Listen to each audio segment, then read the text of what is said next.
Gracias por venir. Yo soy Agustín Carosio, soy médico veterinario. Estoy en el INTA de Villa Mercedes, San Luis. Trabajo dentro del grupo de producción y sanidad animal del INTA. Y hace aproximadamente 1 año y medio hemos empezado a trabajar con diferentes aspectos de la producción ovina. Y bueno, estoy en la parte sanitaria. Así que bueno, básicamente yo decidí ponerle el título Sanidad Ovina de la región semiárida central, motivo por el cual la información que tenemos de sanidad en las ovejas prácticamente en la Argentina viene de zonas muy diferentes a las nuestras. Es decir, tenemos la información mucho de lo que es zona patagónica o el noreste argentino, que son muy diferentes. Entonces, un poco la idea de empezar a trabajar con los ovinos es también por la formación del grupo ovino por parte del Esteban Suárez de la agencia del INTA de San Luis. Y bueno, porque la verdad que hemos notado la demanda de muchos productores, entonces bueno, de alguna manera nosotros desde el INTA queremos tratar de acompañarlos en este sentido y las partes sanitarias. Bueno, en toda producción animal, como ustedes saben, nos vamos a manejar siempre, tenemos que tener diferentes aspectos en cuenta para lograr una producción sustentable, una producción que sea acorde a lo que uno busca también, ¿no? Hablamos de los aspectos nutricionales, alimenticios, el tema de la genética, reproducción, y bueno, el motivo de esta charla vamos a tocar estrictamente aspectos sanitarios, que entre estos pilares hay que pensarlos no que es verlos aisladamente, sino que van a interactuar permanentemente y que van a determinar el estado sanitario de una majada. Para esto hay que tener un concepto multifactorial de las enfermedades. ¿Qué quiere decir esto? Que una enfermedad determinada no puede ser evaluada o vista desde el punto de vista de la bacteria o el virus que produce la enfermedad, sino hay que tener en cuenta otros aspectos como son el ambiente donde uno está criando, el agente etiológico, hacemos referencia a la misma bacteria o virus, el animal en sí, hay animales que son más susceptibles, animales que son más resistentes. Bueno, todo eso se conjuga en la majada y determina el estado de salud o enfermedad del animal o de la majada. Vamos a empezar con las enfermedades infecciosas y dentro de las enfermedades infecciosas, las clostridiales. Las clostridiales es la enfermedad o el conjunto de enfermedades de los ovinos. Los ovinos son muy susceptibles a las enfermedades clostridiales. Es un grupo muy grande de diferentes, es un género bacteriano que es Clostridium, pero tiene muchas especies. Clostridium tetani, que es el que produce tétano, Clostridium botulinum, que es el que produce botulismo, bueno, en fin. Pero son innumerables la cantidad de enfermedades clostridiales que sufre la oveja, a diferencia de la vaca, que a lo mejor puede tener mancha, algo de botulismo, pero la oveja tiene todas las clostridiales prácticamente. De todas maneras, yo hice una especie de clasificación, que en realidad no es mía, es la literatura, la cita así tal cual, donde podríamos clasificar nosotros lo que podemos ver en esta zona son 4 grandes, digamos. Un grupo que se llama enterotoxemia, o enfermedad del riñón pulposo, o enfermedad de la sobrealimentación. Yo pongo todos cómo se les nombra a todas las enfermedades y los sinónimos, porque muchas veces el nombre de la enfermedad ayuda al diagnóstico. Si yo a ustedes les digo enfermedad del riñón pulposo, ya en su cabeza tienen que pensar que si se muere una oveja, la abren ahí al momento y ven un riñón que prácticamente se desarma, bueno, eso es un síntoma de este tipo de enfermedad. Por eso es que a veces la sinonimia ayudan a entender y a diagnosticarla de manera sencilla. El otro grupo es el tema de gangrena gaseosa, edema maligno o cabeza hinchada. Esta es quizás a ustedes el tema de la mancha en los terneros, vendría a ser esta para las ovejas. Esta es la mancha de las ovejas. La gangrena gaseosa, el edema maligno, ya vamos a ver una foto donde es prácticamente igual, lo que pasa es que es otra bacteria dentro de los Clostridium, pero bueno, se la nombra diferente. Cabeza hinchada es exclusivamente para los carneros, porque los carneros cuando quieren demostrar la jerarquía, ellos pelean, cabecean, y muchas veces esos golpes, esas heridas que se producen, puede producir en los carneros este tipo de enfermedad. La otra que sigue es la hepatitis infecciosa necrosante. Esta es básicamente un cuadro que afecta al hígado, pero tiene un factor predisponente, que ya lo vamos a ver, que es un parásito que está en el hígado, que es fasciola hepática, que, bueno, ya voy a detallarme un poquito más. Y por último, el tétanos, que también nos afecta a nosotros. Bueno, las enfermedades clostridiales están presentes en el ambiente y están presentes algunas de ellas en el mismo animal, ¿sí? Eso no quiere decir que vaya a producir enfermedad, pero hay que tener en cuenta que erradicar una enfermedad clostridial o pensar que no vamos a tener estas bacterias en el campo no existe. Les aseguro que en todo campo los clostridios están presentes porque algunos de ellos incluso son parte del organismo natural de la oveja. Esta enfermedad, el cuadro clínico que producen y consecuentemente la muerte, no es la misma bacteria, sino que la bacteria cuando se reproduce produce toxinas. Y las que producen el cuadro clínico y la muerte son las toxinas.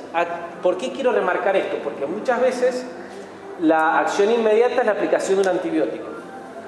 No digo que esté mal, pero hay que tener en cuenta que el que produce el daño es la toxina. Es decir, si ya produjo la toxina la bacteria, por más de que matemos a la bacteria, lo que termina matando al animal es la toxina. Entonces, lamentablemente, hay que tener una mirada más preventiva. Hay muy poco para hacer cuando tenemos una enfermedad clostridial que se presenta en forma de brote. Dale, Teo. Como les decía, puede presentarse en forma de brote. ¿Qué quiere decir esto? Que yo por ejemplo, hago un cambio de pastura o realizo un descole. Bueno, la enfermedad clostridial suele suceder a las horas o días transcurrido ese evento. Entonces, se te mueren a lo mejor 3, 4, 5, 7, 10 corderos y muchas veces está relacionado a horas o días después de que hayamos realizado una maniobra y los factores predisponentes que ahora les voy a detallar. Dale, Tevi. ¿Cuáles son estos factores predisponentes? Bueno, para cada una de estas enfermedades hay factores predisponentes que lo vamos a abordar y lo vamos a tratar de entender como forma de evitarlos. El tema de las heridas, cuando hacemos descole, castración y demás, fundamental es la higiene y la desinfección de los instrumentos. Desinfectar el cuchillo, puedo usar povidona, alcohol, siempre usar material lo más limpio posible, ¿sí? El tema de la sobrealimentación, para evitar problemas de enfermedad de riñón pulposo o enterotoxemia, esto lo mismo, digamos, cada cambio de alimentación que nosotros, ustedes saben mucho más que yo, que vayamos a hacer sobre la majada, es decir, bueno, vamos a alargar la majada al verdeo y vienen de comer rollos de moda, bueno, ese cambio brusco de pasar a comer un verdeo y ir comiendo pura fibra predispone a la enfermedad clostridial. Entonces, ¿qué es lo que se recomienda? Bueno, hacer un pastoreo horario, por ejemplo, largarlos, volverlos, seguir suplementando con rollo y no largarlos directamente a que vayan a consumir el verdeo, el rebrote, y ese cambio brusco es lo que hace que las bacterias se multipliquen en su aparato digestivo y ahí produce la enfermedad. Las parasitosis en el caso de la hepatitis infecciosa necrosante, ya lo voy a nombrar más adelante. Dale, Tevi. Y les decía que es muy difícil que se alcance a realizar tratamiento. De todas maneras, no está contraindicado la aplicación de un antibiótico. Que la bacteria es muy sensible a cualquier antibiótico, una penicilina, una oxitetraciclina, pero el problema está con la producción de toxinas. Por eso tenemos que evitar la producción de toxinas. Son enfermedades que no son contagiosas. Sí, dale. Disculpa, si haces despoblado o lo que sea, tenés que saber reír con algún producto en particular, puro bichero nomás. Cura bichera y, por ejemplo, yo lo que suelo hacer es hacer lavajes con yodo povidona, ¿sí? Y después puede un alcohol 70, bueno, pero con un yodo povidona, y si lo haces con cuchillo, por ejemplo, el descole o la castración, bueno, siempre entre animal y animal desinfectar la zona de corte. De hecho, yo cuando voy a castrar, por ejemplo, desinfecto con un rociador, pongo yodo y desinfecto la zona. Y ahí hago porque muchas veces la bacteria está en la misma piel. Entonces cuando uno hace el corte, puede predisponer. Esto no significa, no es que ustedes, si usan el mismo cuchillo, van a tener, o no desinfecten bien, van a tener enfermedad clostridial. Esto es a grandes rasgos, ¿sí? Y esto es para tener en cuenta que yo entiendo que en el campo muchas veces se complica a veces este tipo de manejo, pero es tan solo tener un poquito de yodo y desinfectar una herida. ¿Qué podemos llegar a ver en el caso de que veamos síntomas clínicos? Bueno, va a depender del Clostridium, la enfermedad que esté produciendo y la toxina que esté produciendo, porque estos Clostridium producen diferentes tipos de toxinas. Lo primero y clásico es, el productor te dice lo encontré muerto. No vi nada, yo lo vi, la noche lo traje, lo encontré muerto. Bueno, muchas veces eso hace sospechar enfermedad clostridial, porque es tan rápido que el animal a veces no alcanza a desarrollar síntomas clínicos. Y tampoco abrimos y encontramos nada. Pero en el caso de enterotoxemia, si llegamos a ver síntomas clínicos, bueno, como esto es un shock, las toxinas desequilibran el ambiente normal de todo animal, entonces podemos encontrar muchos síntomas, desde nerviosos, respiratorios, digestivo en el caso de la enterotoxemia. No es algo que uno diga, veo esos signos clínicos y digo, es clostridial. No, bueno, es un poco más difícil, hay que entender un poco qué es lo que se hizo, el manejo previo, etcétera, etcétera. Si abrimos el animal y si encontramos lesiones, ¿qué es lo que podemos encontrar? Todos los intestinos llenos de gas, sangre, coágulos, el riñón pulposo, famoso riñón pulposo. Esto, ojo, hay que tenerlo con pinza, porque naturalmente un animal, después que tiene ciertas horas de muerto, todos los órganos se van a ir autolizando, digamos, destruyendo solos. En caso de la gangrena gaseosa, la mancha de las ovejas, bueno, fiebre, decaimiento, manquean, renquean, se quedan tirados. Se puede escuchar, si uno pega el cuchillo en el cuero, suene como un gas adentro. ¿Por qué? Porque estas son bacterias que producen un montón de gas, entonces suena como si uno estuviera golpeando algo vacío adentro. Y músculo oscuro, ya le vamos a dar una foto. Dale, TV. Y en cuanto a la hepatitis infecciosa necrosante, lo que puede llegar a llamarle la atención es una meada oscura. Van a ver el animal, mea sangre, literalmente. No siempre se ve, si se ve, es porque ya lleva un tiempo el animal con esos signos clínicos, entonces dice, bueno, te ayuda. Y en la necropsia podemos llegar a encontrar puntos blancos en el hígado, que es signo de que el hígado se ha estado muriendo por partes, y podemos llegar a ver las larvas de este parásito. Y en el caso del tétanos, a la necropsia no vamos a encontrar nada, el animal va a estar tal cual, pero sí la sintomatología es única, es clarísima e inconfundible, que es la rigidez de los 4 miembros, el cuello totalmente estirado hacia atrás, dificultad respiratoria porque es una enfermedad que afecta a todos los músculos, los deja totalmente paralizados, uno quiere flexionar los miembros del animal y no puede, y el animal termina muriendo asfixiado porque el diafragma, que también es un músculo, se paraliza y no actúa para la respiración. Dale, T.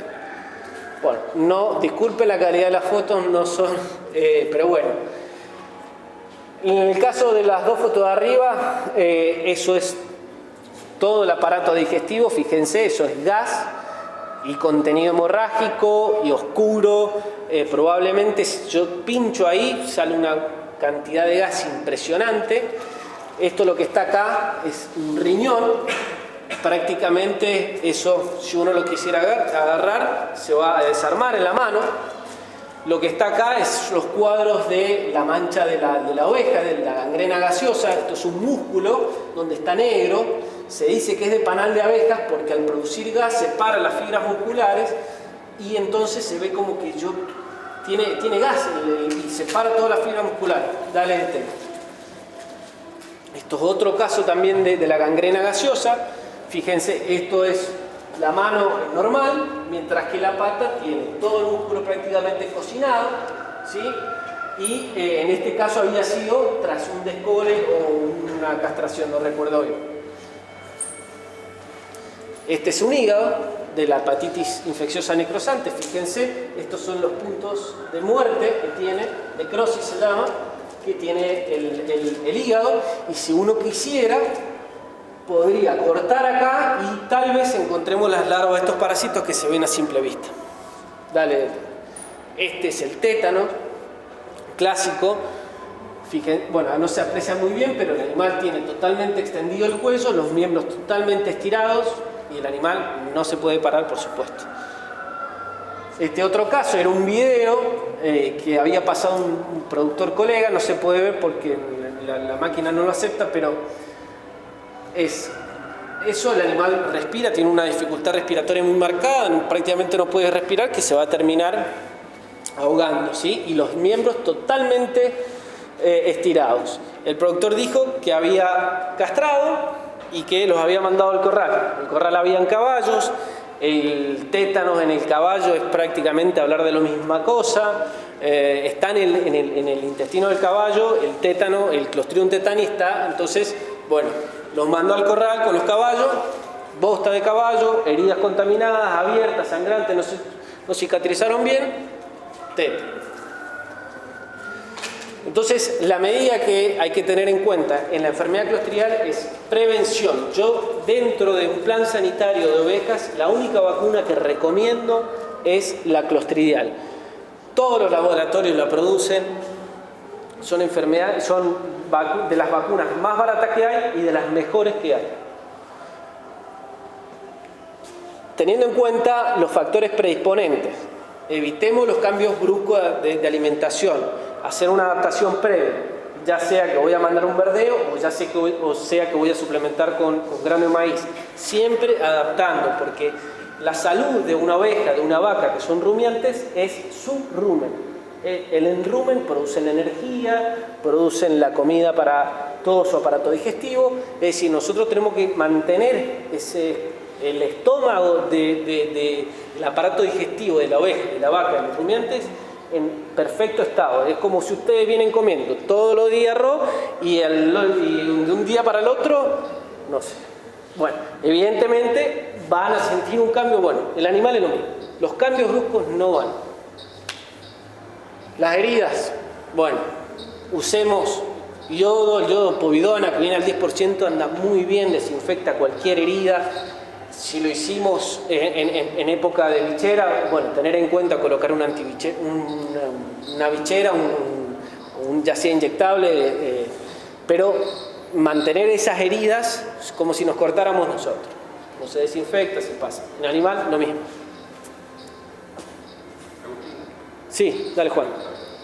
¿El amonio cuaternario puede suplantar el yodo povidona? Anda bien el amonio cuaternario. Sí. Cualquier desinfectante. Yo te digo yodo povidona porque a lo mejor es el que uno puede llegar a conseguir más fácil, o no tengo idea de cuestión económica cuáles puede salir más barato, pero anda bien, los abonos cuaternarios para desinfección anda bien, sí. En el caso de fasciola hepática, bueno, control parasitario, ya voy a explicar un poquito más porque vamos a hablar de fasciola. Plan de vacunación estricto, sencillo, categorías adultas. Podemos considerar la categoría adulta de la borrega después de su primer parto. Simplemente vacunar una vez al año. ¿Cuándo? 30 días antes del parto. Listo, para la categoría adulta, una vez al año. ¿Por qué se da preparto? Y 30 días. Porque como ustedes saben, la fuente que va a proteger a los corderos de cualquier infección viene del calostro. Ese calostro tiene muchos anticuerpos, entonces al ponerlo 30 días preparto, lo que hacemos es cargar ese calostro de anticuerpos contra enfermedad clostridial. Entonces, si nosotros tenemos servicio estacionado y sabemos cuándo empieza el parto, 30 días preparto, vacunamos toda la oveja madre.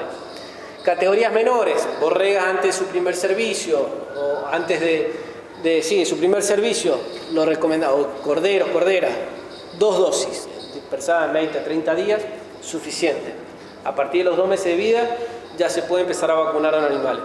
esto tener en cuenta que no es que yo coloco la vacuna y ya tiene respuesta, ya va a tener defensa. No, es decir, si yo pienso que voy a descolar, bueno, tratemos de anticiparnos por lo menos 15, 20 días antes de haber colocado al menos una dosis de la vacuna. No hacer la castración y colocar porque es lo mismo que nada. Los anticuerpos demoran también en producir animales, entonces considerar esto, si voy a hacer la castración programada, bueno, unos 15, 20 días antes colocar una dosis. ¿Qué hacemos en caso de brote? Si tenemos enterotoxemia, estos cuadros que vimos, de riñón pulposo, de presencia de gas, de diarrea, bueno, cambiamos de lote, pasar a los lotes malos, a los lotes más degradados, que tratar de que no toque un rebrote. Por supuesto, si tenemos animal decaído con fiebre, yo no estoy en contra del antibiótico, den antibiótico, no garantiza el éxito, por ya les comenté, pero sirve. Gangrena gaseosa, y es un laburo, pero habría que voltear cada uno de esos animales y desinfectar esas heridas nuevamente. Caso de lo mismo para el tétano, exactamente lo mismo, limpieza de la herida. En el caso de que tengamos hepatitis infecciosa, va a haber que cambiar los lotes, ya voy a explicar un poco más lo que es fasciola hepática, pero sacar de ese potrero, que ahí donde está el parásito, y vamos a tener que desparasitar contra este. Y ante un brote, yo recomiendo volver a vacunar a todos. Pasamos a otra enfermedad, brucelosis ovina. Bueno, la brucelosis ustedes la conocen también, la tienen las vacas, tienen los caballos, la tienen las cabras. Bueno, en la oveja es diferente a lo que pasa en la vaca. Acá el problema está en el macho. El macho es el que mantiene la brucelosis en la majada. Es una enfermedad que afecta el aparato reproductor del macho, ¿sí?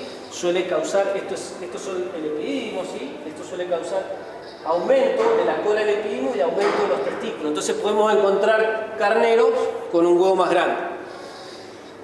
No quiere decir que veamos un huevo agrandado que sea brucelosis, porque hay otros microorganismos que también pueden producir eso. Y no quiere decir que tenga los huevos bien, que no tenga brucelosis, porque a veces no da síntomas la brucelosis. ¿Qué es lo que puede producir en el campo, en la majada? Mortalidad embrionaria, es decir, yo tenía 100 ovejas, me parieron 60, tengo 60, bueno, ojo, ahí puede haber un problema. Aborto, es decir, directamente veo el feto en el campo, ¿sí? O mortalidad perinatal, nacen medio débiles. Bueno, el tema de los testículos ya lo comenté. Dale, Tevi. Una pregunta. Sí. ¿El animal que compra en Cabana debería venir con certificado libre de Sí, sí. Sí, de hecho, a ver, el tema de las regulaciones que está haciendo SENASA en cuanto a los planes sobre ovinos, y está medio... Que acá un caso, un acuerdo patente con un productor de comida que había comprado animales de cabaña. Sí. Y vinió se venden todos con brucelosis. Mira, ¿y brucelosis ovina? Ovina, sí, en Texas. Mirá, no, porque, a ver, se puede pescar otras brucelosis, se puede pescar la brucela de la cabra también, o la brucela de la vaca, la oveja, ¿sí? Hoy sí, es un lío. Hoy en general, cuando uno manda a un laboratorio para que hagan diagnóstico de brucelosis, ya el laboratorista por sí hace todas las brucelas, o sea, te hace para ver si tiene... Entonces acá hay que controlar al carnero. ¿Cómo lo controlamos? Previo al servicio, hacemos una revisación, lo sentamos, exteriorizamos el pene, vemos ganglios, tocamos un testículo, vemos cómo se deslizan esos testículos en el escroto, y tomamos una muestra de sangre y se manda al laboratorio. Hoy hay muchos laboratorios que realizan este tipo de diagnóstico. Y ojo acá, lo que yo pongo es si hay convivencia con cabras, porque la brucelosis de la cabra es mucho más jodida. Esa es la que nos afecta a nosotros. La brucelosis de la oveja está ahora en discusión si le afecta al hombre o no. Hay más por el lado que dicen que no, pero sí la de la cabra. Entonces, ojo, siempre que vayamos a manejar un feto cualquier actividad que hagamos con los animales, siempre lo recomiendan un guante de látex, siempre. Dale, Teo. Otra enfermedad. Esto es una enfermedad viral que se llama ectima contagioso. También se llama boquera. Y esto es una zoonosis, es decir, nos afecta a nosotros, nos podemos contagiar. ¿Qué es lo que provoca? Costras, que después esas costras se caen y dejan úlceras en lo que es todo el morro, labio, boca, encía, nariz. Puede afectar el reto coronario, es decir, unión entre uña y borde coronario, es decir, la pezuña, y genitales externos, pezones, pene, vagina. Es un virus que es muy resistente al medio ambiente. Esas costras se caen y quedan por años y por años en el campo.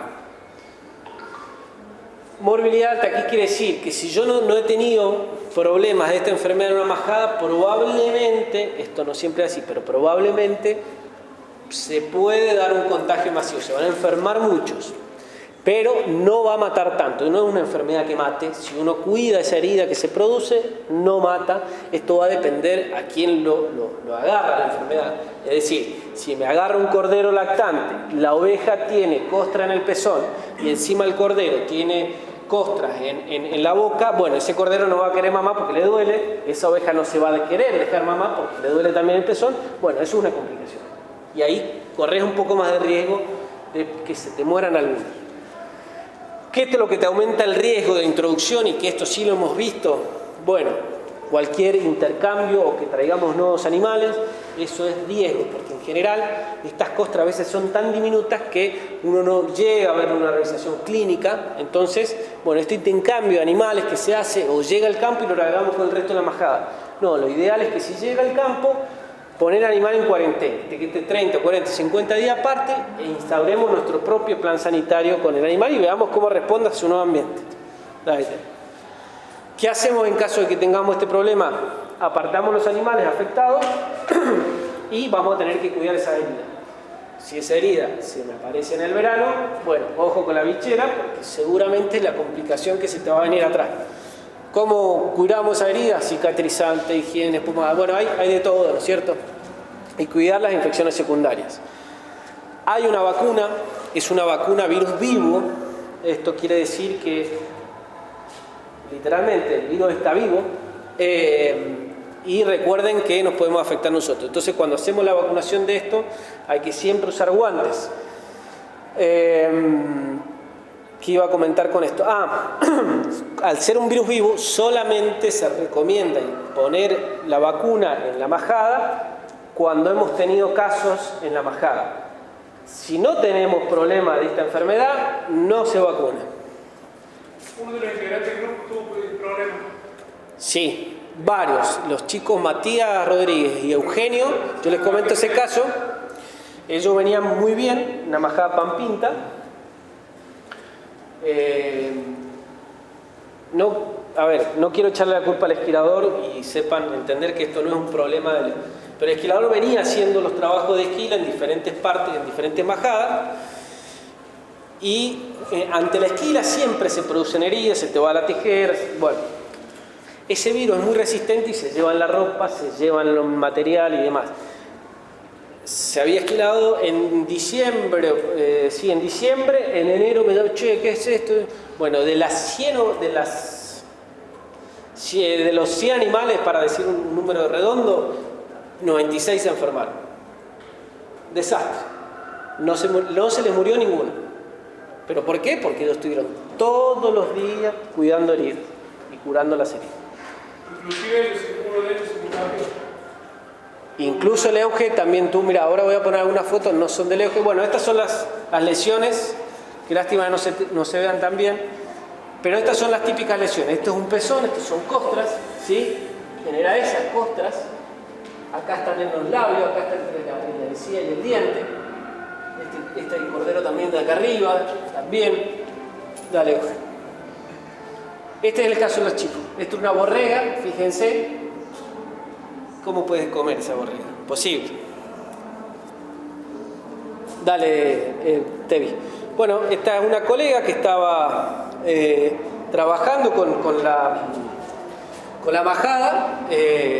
recolectando muestras para mandar. Y bueno, se le rompió el guante, no tuvo la precaución de cambiarlo. Fíjense, la lesión que le produjo no llega más que eso, pero si lo podemos evitar, lo cura. Y la borrega de primer servicio, ese primer otoño-invierno que va a pasar, bueno, esa es la más complicada.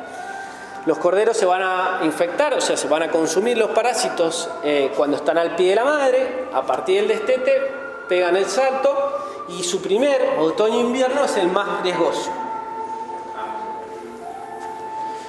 Por eso tenemos que monitorear continuamente esta enfermedad. Se monitorea de manera muy fácil, se toman muestras de bosta, se mandan al laboratorio. El laboratorio te dice, tenés tanta cantidad de huevos, ¿qué están comiendo? Muy sencillo. Ahora después voy a explicar un poco de este sistema que está bueno. Dale, TV.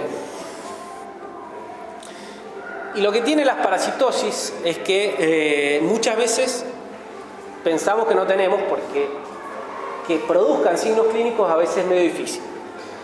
Entonces pasan desapercibidas. Pero hay estudios que demuestran, por ejemplo, este estudio de Suárez acá en La Pampa, donde hizo recría de dos corderadas y fíjense la diferencia la pérdida de peso entre uno y otro en la ganancia de kilos, ¿sí? Después de esos periodos de recría. Un grupo de animales que estaba continuamente monitoreado versus animales que no se hizo nada. Dale. Bueno, esto es parte de los resultados que nosotros estamos haciendo ahí en un campo de Juan Jorba. Mensualmente muestreamos bosta y vemos cómo se va produciendo la curva de los HPG en los animales. Esto es un campo donde tiene un servicio estacionado de otoño, clásico, marzo-abril. La oveja alrededor del parto, un mes preparto y hasta 2 meses posparto es donde está donde deberíamos enfocar el control de los parásitos en la oveja. La borrega durante todos sus primeros meses tranquila, diciembre se nos fueron arriba, sin desparasitar, tranquila, ellos van generando inmunidad, se viene cayendo. No hemos desparasitado acá todavía. Estos son todos los nematodos gastrointestinales que tiene la oveja. Vamos a seleccionar solo 2. El primero, dale Tevi, es el Amoncus y Trichostronchylus coloriforme. Estos 2 son los que vamos a poner eje. El ciclo, como les decía, simple. Los parásitos adultos están en el aparato digestivo. Cuando el animal bostea, en la bosta estos huevos se transforman en larva, que la larva tiene capacidad de moverse y trepa en las pasturas. Entonces el animal cuando come esa larva y esa larva se transforma en adultos nuevamente en el aparato digestivo. Dale. Esto, ¿qué es lo que estamos haciendo nosotros? Bueno, no quiero aburrir demasiado con esto, pero simplemente de esa bosta nosotros la cultivamos e identificamos los géneros parasitarios que están actuando. De manera grosera, dale TV. Para los meses invernales hay que prestar atención al Trichostronchylus, ¿sí? Para los meses más de primavera-verano y si hay lluvias peor, a Amoncus. Con los 2 las estrategias de monitoreo son diferentes, pero a grandes rasgos podemos hacer eso. ¿Qué es lo que te produce el Amoncus? Este es un parásito que se ve a simple vista, ¿sí? Es grande, son 3 centímetros, puede producir edemas, ¿sí? Y lo más clásico que a lo mejor, o lo que nosotros deberíamos prestar atención, es verle el ojo. Siempre tomar la costumbre en las épocas donde está este parásito, mirar el ojo de la oveja. Dale, Teve. Y estos son los típicos cuadros de invierno que vamos a encontrar con el Trichostronchylus. ¿Por qué? Amoncus no produce diarrea. Es decir, si yo tengo una diarrea en febrero, no pensaría en Amoncus, no produce diarrea. Vos me decís, no, tengo diarrea, estoy en pleno junio, che, ¿qué están comiendo? Mirá, esta es una perenne que... Ojo, porque probablemente sí. Entonces, uno no produce diarrea, en invierno si veo una diarrea, pensar en parásitos, si veo una diarrea en verano, probablemente no sea. Dale. Tenemos para trabajar, o sea, tenemos para desparasitar un montón. Pero, para que les quede claro, no pasan de estas 4 familias. Es decir, una ivermectina es igual a una doramectina, son de la misma familia. Entonces cuando decimos, che, pone otro antiparasitario, no sirve que vos me digas, ya vengo desparasitando ivermectina, ahora me compré una doramectina. No, estás en la misma. O sea, tenés que cambiar a otra familia, a un benzimidazol, un lechoso, un oral, ¿sí? O un levamisol, o un closantel. ¿Por qué hago referencia a esto? Porque hay un problema muy serio, que es la resistencia antiparasitaria. ¿Qué es eso? Simplemente es decir, nosotros ponemos ivermectina y no le hace nada. Es decir, esto es lo mismo que poner agua. Entonces, te gastaste un frasco de ivermectina al pedo. Entonces, hay un problema que es de resistencia antiparasitaria. Y en la oveja está muy marcado, porque hay zonas donde directamente la recomendación que tradicionalmente se hacía, que también se acostumbra a oír en los bovinos, es desparasitar mensualmente, cada 2 meses. Bueno, no va más eso. No va más, no va más, no va más. Tenemos mucha resistencia de los lechosos y de la ivermectina a estos dos parásitos problemáticos, mientras que no tenemos tanta resistencia en el closantel y el levamisol. Entonces probablemente sean productos que hoy deberíamos empezar a retomar para usar.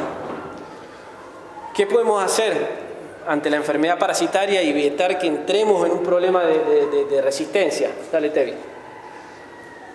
Diagnosticar la situación. Esto simplemente es una prueba que se realiza y que te determina qué antiparasitarios te están dando en el campo, ¿sí? Se utilizan, de las 4 familias, se utiliza cada uno de antiparasitarios, mínimo 40 animales, probamos cada uno de ellos y eso después te da se aplica una forma y demás, y te dice, che, mira, este antiparasitario te están dando, este no, este sí. Eso es lo recomendable que haga. Es sencillo, es sencillo. Disminuir la frecuencia, sin duda. Hoy no va más el tema, vuelvo a repetir, de desparasitar cada 2 o 3 meses, no va más. Monitorear, chequear. Dale, Tevi. Si podemos usar un antiparasitario a aspecto reducido, me refiero específicamente al closantel. El closantel es un antiparasitario que te va a atajar contra el amonco, que chupa sangre en el primavera-verano, y te va a atajar contra el oestrus de la nariz. Te va a atajar contra fasciola, pero no va a afectar a los otros parásitos. Entonces, si yo no tengo los otros parásitos, y bueno, poner un closantel y no te gastes una ivermectina, va a andar mucho mejor. Ajustar correctamente la dosis. Bueno, esto suele suceder que, a ver, entiendo que no tenemos siempre una balanza disponible, pero si vemos una majada, bueno, tratemos de calcular la dosis del animal más grande, ¿sí? Rotar el antiparasitario anualmente. Bueno, decir, che, mirá, yo vengo, este año desparasité con ivermectina. Bueno, cambiar de familia el próximo año. No usé más ni la ivermectina ni la familia de usa un benzimidazol. Y bueno, hay muchas herramientas, yo no me voy a explayar cada una de ellas, sí en una que es la que creo que para esta zona es lo recomendable, que es el tratamiento selectivo. Dale, Tel. Es una técnica que se llama FAMACHA. Simplemente consiste en verle la conjuntiva ocular, verle el color que tiene el ojo, ¿sí? Esto se establece en una escala de colores que te va diciendo si tenés que desparasitar o no. Entonces es un tratamiento selectivo. Yo digo, ¿a este animal hay que desparasitar? Ah, no, a este no, mira, che, este. Por ejemplo, este animal seguramente está en categoría 1 o 2, ni en pedo le desparasito.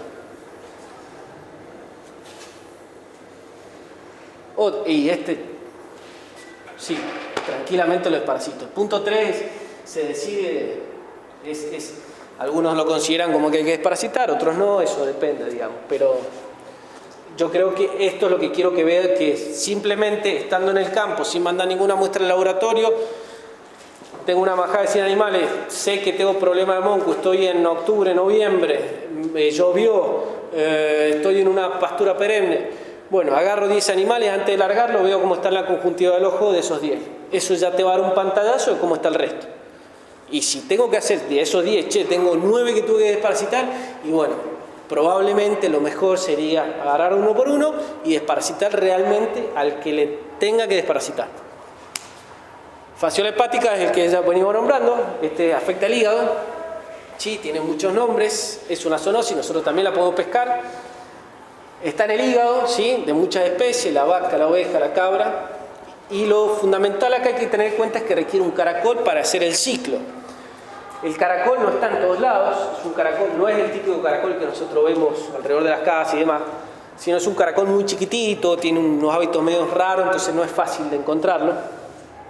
Pero necesita el parásito, ese caracol, para hacer el ciclo.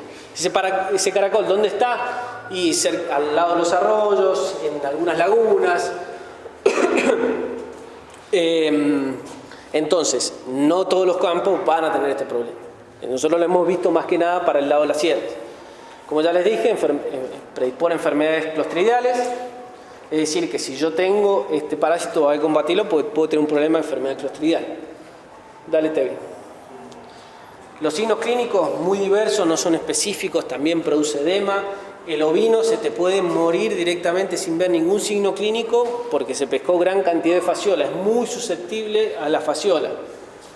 Puedo tener diarrea, anorexia, que no quieran comer. Y bueno, para hacer un tratamiento anda muy bien el closantel y uno específico para la fasciola, el triclavendazole, que ese puede andar. Si tengo un problema de fasciola, no uses ivermectina, usa un closantel o un triclavendazole. Dale. Perdón. ¿Cuándo? Este caracol, como muchos caracoles, tiene un ciclo que cuando es primavera-verano. Entonces, yo voy a tener que pensar, si tengo problema, de hacer unos tratamientos, ¿sí?, en primavera-verano. Esta es la fasciola, ¿sí? Esto es un hígado. Lo que provoca es, estos son el hígado que por unos caños gruesos, uno corta el hígado con una fasciolosis crónica y parece que estuviera afilando el cuchillo prácticamente. Pone duro el hígado, duro. Y tiene una forma de hojita, es grande, se ve en el hígado. Entonces uno lo puede filetear y a veces lo abre y se lo ve moviendo dentro del hígado. El oestrus, también muy conocido para la zona, es una mosca que lo que hace es depositar, a partir de la primavera y el verano, hace un ciclo depositando las larvas y los huevos en el orificio. Esas larvas se meten hacia adentro, hacia la cavidad nasal, incluso algunos llegan, casos raros, pero hasta el cerebro, y produce moco. De todos los colores, dependiendo si se contamina o no con bacterias. Muy frecuente verano-otoño. Dale. Lo que vamos a ver, moco de todos los colores. Y intranquilidad, animales que no pueden, se enfrentan, hacen círculo y se ponen a mirar entre ellos para que no les joda la mosca. Se golpea la frente, sí, es impresionante Acá sí podemos utilizar una ivermectina, sí podemos utilizar un closantel, andan muy bien. ¿Y cuándo?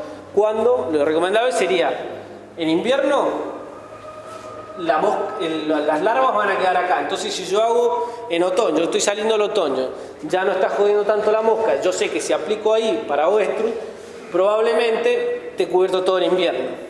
Y después, lo que es primavera-verano, recomendaría desparasitar según la cantidad de animales que yo tenga afectados y si tengo mucho moco o no. Dale, Te. Parásitos externos, dos clásicos. La sarna por un lado, el ácaro que provoca una rascadera enorme, lesiones, se llegan a lesionar tremendamente la oveja. Y el otro son los piojos, dale, Tevi, que la oveja tiene dos tipos, masticadores y chupadores, tienen diferentes localizaciones en el cuerpo. Generalmente lo que nosotros vemos es el masticador, que muchas veces te dicen, no, pero puse ivermectina, el piojo, bueno, es masticador, no se alimenta de sangre, come de los detritos de la descamación de la misma piel, entonces vos le pones ivermectina, el piojo sigue porque no chupa nada. Dale, Tevi. Lo importante acá es que todo el ciclo, o sea, no tienen, vos dejás un piojo acá y se va a cagar muriendo 2 o 3 días, no tiene sobrevida fuera del animal. Se transmite por contacto directo. Entonces cuando yo hago un tratamiento, voy a hacer un tratamiento contra piojo, acá hay que tratar a todos, porque si a mí me quedó uno sin poner, ese que después me vuelve a infectar al resto. Rascado intenso, pérdida, dale. Tratamiento. Bueno, podemos usar inyectables, se puede usar la ivermectina, anda bien, aunque ahora se está discutiendo un poco, sobre todo en las vacas se ve resistencia de los ácaros de sarna a las lactonas macrocíticas, la ivermectina. Podemos usar baño o purón, que son los productos de derrame dorsal. Lo importante es repetir acá los tratamientos, porque ninguno de los productos que vienen mata los huevos. O sea, no matan liendre ni tampoco mata los huevos de los ácaros.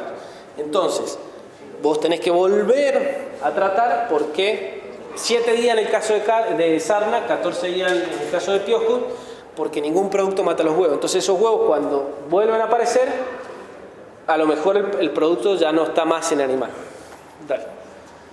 Bueno, ya casi terminamos. Metabólica y carenciales. La principal metabólica en la oveja es la toxemia de la preñez, cetosis, hipoglucemia o enfermedad de las melliceras. Les vuelvo a repetir todos los nombres porque esto ayuda a veces a entender un poco. ¿Qué es lo que produce acá? Esto se da generalmente, ¿qué pasa? La oveja, sobre todo la mellicera, llega a sus últimos 50 días de gestación, las necesidades aumentan en 100, 200%. Y tiene todo el abdomen ocupado por 2 fetos, o 1. Y entonces no puede comer, o sea, lo que come es mínimo porque entra muy poca comida. Entonces, ¿qué pasa? Para mantenerse viva y para alimentar a su feto, empieza a movilizar la grasa que tiene de reserva. Esa grasa va al hígado, el hígado la metaboliza para producir energía. Pero si no estamos alimentando bien, van a llegar demasiada grasa al hígado, vamos a encontrar un hígado amarillo a la necropsia, y la oveja va a tener un cuadro hipoglucémico, es decir, va a tener signos nerviosos, va a estar ceguera aparente, va a apoyar la cabeza contra un objeto, no va a saber dónde está parada. Bueno, probablemente alrededor del parto entonces estemos ante una toxemia de la preñez. Dale, Ted. Esto es lo que acabo de explicar: demanda de energía, de doble feto, último tercio de gestación, y produce cuerpos cetónicos, que es lo que termina produciendo la toxicidad. ¿Qué hace la oveja? Se aparta, está débil, se niega a moverse, tiene signos nerviosos, convulsión, encordina, mancha en círculo. Bueno, ¿qué tenemos que hacer para prevenir? Acá fundamental: último tercio de gestación, los últimos 30 o 40 días, empezar a suplementar energéticamente a la oveja, siempre acostumbrándola. Es decir, puedo empezar por 50 gramos de maíz por día por oveja, empezando en 50 días preparto o 30 días preparto, hasta llegar alrededor del parto a de 150 o 200 gramos por oveja. Y de esa manera lo que yo hago, el poco alimento que consume, le estoy dando una gran cantidad de energía. Esa es una manera de prevenir. Estos son casos, por ejemplo, fíjense, no se ve muy bien, pero esto es un feto grande, el riñón prácticamente no tiene grasa al lado y el hígado parece si tuviera oro, un hígado totalmente amarillo, que cuando uno hace una histopatología se ve esto es grasa, o sea, eran acúmulos de grasa que, bueno, después cuando se hace la tinción se va. Otra causa importante que vemos sí en la zona, la deficiencia de cobre. Bueno, el cobre tiene muchísimas funciones en el organismo del animal, desde la producción de sangre hasta mantener un estado inmunitario acorde. Sí, lo que nosotros vemos es una forma que tiene de presentación que se llama la ataxia enzootica en la oveja. Ataxia es incoordinación. Tiene 2 formas de presentación: una congénita, es decir, donde la deficiencia de cobre es muy marcada, donde vamos a ver corderos prácticamente que no se pueden parar y están totalmente idos. Y la otra tardía, que es la más común, cuando no tenés una deficiencia tan marcada, vas a empezar a ver a partir de las 2 semanas hasta los 3, 4, 5 meses de vida de los corderos cómo tienen coordinación del tren posterior. Es decir, vos lo barreás y se van cayendo de culo, se les va el culo, se les va el chasis, como quien dice. ¿Sí? Se van cayendo. Tengo un video, pero no vamos a poder verlo. Pero bueno, van caminando, el productor se dio cuenta, lo estaba llevando a la pastura y venía el cordero y se le iba para un lado, se le iba para el otro, se caía. Bueno, esos son problemas de deficiencia de cobre. ¿Dónde puede estar la deficiencia? O el pasto tiene deficiencia de cobre, es raro, o lo que sí vemos, que está muy marcado de manera zonal, es secundaria. Es decir, el problema está en el agua, por ejemplo, aguas duras o con muchas sales, sobre todo sulfato, molibdeno, lo que hacen impedir la absorción de cobre. Entonces, por ende, la oveja no tiene cobre. Dale, Ted. Entonces, ¿qué recomendamos? Calidad de agua, hacer una medición con respecto a la calidad de agua, qué tipo de agua están tomando los animales. Es muy importante eso y hacerlo periódicamente, cada 3, 4, 5 años, hacer un análisis de agua para saber qué calidad de agua están consumiendo las ovejas. Y también lo que se puede hacer es la medición de cobre a nivel de sangre. Si tenemos problemas de eficiencia, probablemente vamos a tener que instaurar en el plan sanitario unas aplicaciones de cobre. Este era el video, estaba arreando y uno de estos corderos, bueno, se queda atrás y se va de chasis, se va cayendo. Bueno, son síntomas. Dale. Tóxicas, dos plantas tóxicas solamente, ustedes las conocen. El palque y la Wedelia o Pascalia glauca, que ahora le llaman. Hepatotóxica, o sea, afectan el hígado, ¿sí? En general, los animales no la consumen, salvo que falte pasto en el potrero, en el monte. Probablemente, o cuando la hoja se seca y pierde ese olor, el animal ahí tiene posibilidades de consumirla. Y generalmente la conocen, igual que la vaca. Pero si no tenemos pasto, probablemente coma las hojas de palque. En cambio, la Wedelia o la Pascalia glauca, el sunchillo, esta planta suele crecer en los lotes de alfalfa, en los bordos, y cuando hacen rollos, te queda la planta dentro del rollo, te queda la planta dentro del faro. Entonces uno dice, che, eso está muy... Bueno, ha sucedido y sucede. ¿Qué es lo que se ve en la necropsia? Esto, bueno, la foto, discúlpeme, es malísima, pero es un hígado nuez moscada, se dice, porque evidente es una nuez moscada, literalmente es un nuez moscada. No tenemos nada para hacer acá, el animal se muere, casi podemos llegar a ver algún síntoma nervioso o podemos encontrarlo directamente muerto. Dale, Ted. Fundamental por el rol o fardo, mirar que no esté la Wedelia tiene flor amarilla. Exacto, bien, muy bien, gracias por... Perfecto, Ted. Tiene que confundir con el falso campo, que no tiene nada que ver, es totalmente distinto. Gracias, Ted. ¿Cómo es el nombre del principio que tiene la planta? ¿El principio tóxico? Mirá, lo discute, se llama carboxiatractilócido o alcaloide espirrolicidínico. No sé si te sirve mucho, pero... el palque lo conocés, vos lo cortás y tiene un olor hediondo. Y bueno, no sé si tiene mucho sentido, todavía no está bien descrito cuáles son los principios tóxicos, pero van por ahí. Que afectan, te hacen cagar el hígado, te producen muerte de las células del hígado. Bueno, para ir terminando. Eso cuando no tiene nada que comer, porque si la planta de palque está, la oveja no la come. Exactamente. Teniendo eso. Exacto. Cuando ya lo deja, que es lo último que tiene, se lo come. Exactamente. Nos ha pasado. Exactamente.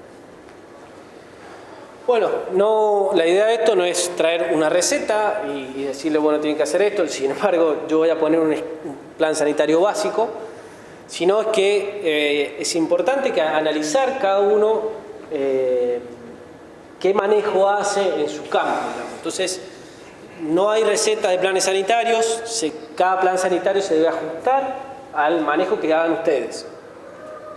Dale, Tevi. Identificar el riesgo que tenemos, es decir, che, mirá, yo tengo mucho palque en el monte. Bueno, eso es un riesgo que a lo mejor otro productor no va a tener. Entonces, tenemos que tomar medidas preventivas ante esto. Sí. Disculpa una pregunta. Sí, sí. Hablando de la prevención. Sí. Tenemos ciertos brotes en la primavera Sí. de enfermedades como le ataca también la mancha al cordero. Sí. Y siempre lo hace en septiembre, en agosto, septiembre, siempre hay algunos brotes de eso. Nosotros, por ejemplo, lo curamos con lo mismo que curamos con una terramicina, Sí. lo tratamos, Sí. pero varias veces hasta que lo sacamos, o Sí. lo agarramos a tiempo. Sí. ¿Qué otro medicamento hay aparte de la terramicina que se puede aplicar que sea más efectivo, más rápido? Mira, el tema de la enfermedad clostridial es como yo recién comentaba, es que... Disculpa que llegué tarde. No hay problema. Es que lo que te produce la muerte del animal es la toxina que ya produjo la bacteria. Entonces vos vas a colocar un antibiótico y te va a matar la bacteria, pero te va a hacer cagar la bacteria, es muy susceptible del clostridio, o sea, la bacteria que te produce la enfermedad. El tema está en las toxinas que produjo. Vos pones un antibiótico y no te hace cagar la toxina. Eso es lo que... Exactamente. Entonces acá, para enfermedades clostridiales, vacunar. Todo, antes de la primavera. Ahora yo te lo resumo, ahora te digo con un plano. También no lo puede prevenir con probióticos, algunas... Mira, por supuesto, yo entiendo que no es común que encontremos, pero bueno, desde el INTA, como les decía, estamos tratando de generar información en cuanto a sanidad ovina, así que bueno, esto es un canal abierto para que siga la consulta. Estamos trabajando, el TEVI está trabajando productores mano a mano, bueno, nosotros desde la parte de sanidad, bueno, estamos tratando de dar una mano y generar ayuda para ustedes.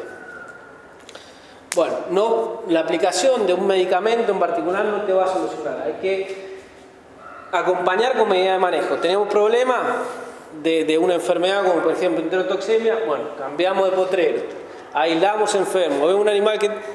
O sea, son medidas que muchas veces ayudan independientemente de qué es lo que hagamos con el animal. Si tenemos un animal que está con una boquera, bueno, no lo dejemos con el resto de la majada, apartémoslo. La nutrición es fundamental, mantener un buen estado nutricional de la majada es fundamental. El estrés, muchas veces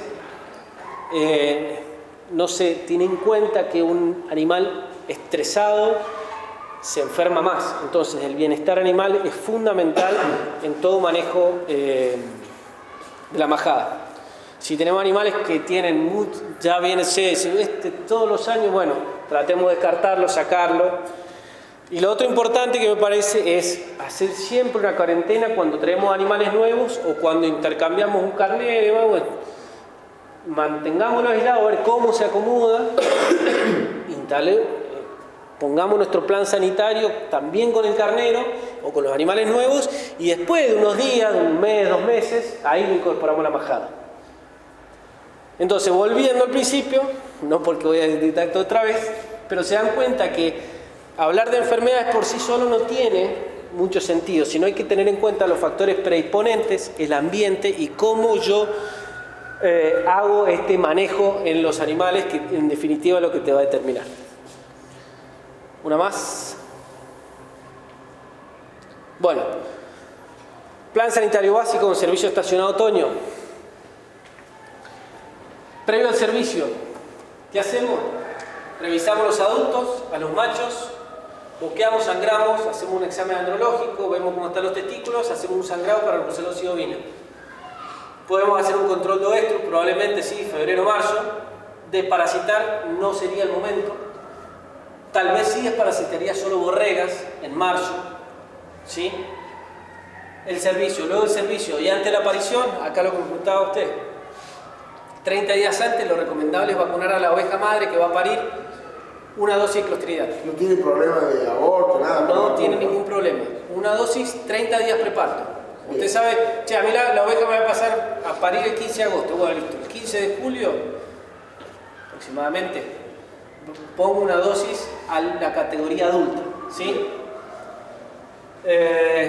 Agustín, por lo que dijo Nacho recién, utilizamos el bioproducto que usamos para la vaca, conseguir los productos específicos para vaca. Sí, en realidad, a ver, depende del laboratorio, pero depende de las bacterias, pero en general son muy compartidas entre ambos. Entonces, el laboratorio lo que hace es que pone toda la batería de los clostridios. Entonces no hay problema que salga en la foto una vaca, digamos. Si se le pregunta ahí, seguramente te va a decir. Bueno, la vacunación, acá si tenemos problemas, lo ideal es suplementar a la oveja preparto, maíz, 30 días, 40 días, acostumbrándola de a poco para evitar el problema de la toxemia y la preñez. Fundamental también, sobre todo si tenemos majadas que son muy mediceras. Luego la aparición, en la señalada, 2 meses de vida, corderos, corderas, otra vez Clostridial, 2 dosis con diferencia entre 20 y 30 días. En el cordero. En el cordero, ¿sí? Si yo voy a castrar, bueno, por lo menos 30 días antes, una dosis, ¿sí? No digo castrar, se van antes. No, está bien, me imagino, pero a lo mejor la borrega de reposición sí. Sí, bueno, es así, un plan sanitario estricto, sí, de 2 dosis. Y después ya cuando va a hacer su primer aparición, bueno, ahí podemos ya pasarla al estado adulto y hacer una vacunación preparto. Sí. Una pregunta, por ejemplo, yo tengo un filtro en el campo mío. Sí, Y a veces las ovejas circulan por los comederos. sí. Tengo un problema, o sea, ¿hay probabilidad de algún contagio, de alguna enfermedad de filo que puedan, ¿cómo se llama?, contagiarse? Sí hay. La O más sea, clásica. tengo todo sentado aparte, pero por ahí viste como son las ovejas. No. Dejar un partido así, cuando les querés ver, estar adentro del comedero. No, a ver, yo lo que trataría de que una oveja no te coma todo la alimentación, no sé qué tipo de dieta está dando el filo, porque supuestamente te engorde, podés correr el riesgo y que se te empache la oveja. No, eso no ha pasado. Yo no se empache porque están acostumbrados a comer maíz. El miedo que me da a mí, viste, que por ahí, viste, en el filo, pueden contraer una enfermedad del Sí, animal. sí, se puede. La más clásica, pero no es común, es la fiebre catarral maligna, pero lo va a ver en la vaca, no lo va a ver en la oveja. No, por eso te estoy diciendo, porque por ahí agarra una neumonía crítica en el filo y Hay bacterias que sí están en los dos pulmones, aparte de los dos aparatos respiratorios de la oveja. es contagioso, se puede contagiar. Se puede, sí, se puede. Bien. No sería lo ideal que vos tengas. No es lo ideal, no están juntos, pero vos dejás un portillo y vos viste cómo son. Sí. A veces dejás una puerta más cerrada y se mete uno y se mandan todas adentro. Claro. Bueno, me ha pasado. Y con respecto, entonces, sí, la vacuna clostridial, y con respecto al control parasitario, meses de invierno, si pueden, mandan muestra de bosta para hacer HPG, ahí se determina si es necesario desparasitar o no, y a partir de octubre hasta marzo, abril, le miramos el ojo a la oveja, y de esa manera hacemos un control eficiente de parásitos. ¿Tomaste nota? Y instaurar un canal de diálogo, el INTA está para que sigamos compartiendo y atendiendo la demanda. Entiendo que hay demanda, el Esteban lo tenemos claro a eso, entonces, la idea es que tratemos de apoyarlos, en mi caso de los aportes de sanidad, y que estamos para dar una mano en lo que sea.